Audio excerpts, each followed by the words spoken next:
દેશના અનેક રાજ્યોમાં લૂનો પ્રકોપ। દિલ્હીમાં ગરમીનો પારો 45 અને રાજસ્થાનમાં 47 ડિગ્રીને પાર પહોંચી ગયો।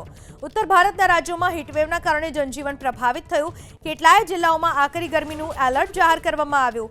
આગામી દિવસોમાં હજુ પણ અસહ્ય ગરમી પડવાની શક્યતા હોવાથી લોકોને સાવચેત રહેવા સલાહ આપવામાં આવી છે।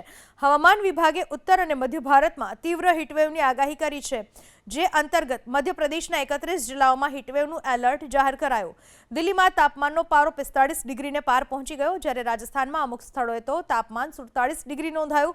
રાજસ્થાન, મધ્યપ્રદેશ, પંજાબ, હરિયાણા, ઉત્તર પ્રદેશ અને મહારાષ્ટ્ર જેવા રાજ્યોના 15થી વધુ શહેરોમાં તાપમાન 45 થી 48 ડિગ્રીની આસપાસ રહેતા હાહાકાર મચી ગયો।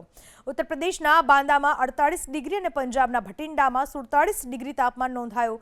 હવામાન વિભાગે હજુ આગામી 4 દિવસ સુધી લોકોને હીટવેવ અને લૂથી બચવા ચેતવણી આપી। આ તરફ પશ્ચિમ બંગાળ, બિહાર, ઝારખંડ ઉપરાંત દક્ષિણના રાજ્યોમાં વાતાવરણ પલટાયું અને ત્યાં હળવા વરસાદની સાથે વાવાઝોડાની આગાહી કરવામાં આવી છે। ગરમીથી ત્રસ્ત દેશવાસીઓ માટે રાહતના સમાચાર એ છે કે આ વર્ષે ચોમાસાનું આગમન નિયત સમય કરતાં 1 સપ્તાહ વહેલું થઈ ચૂક્યું છે।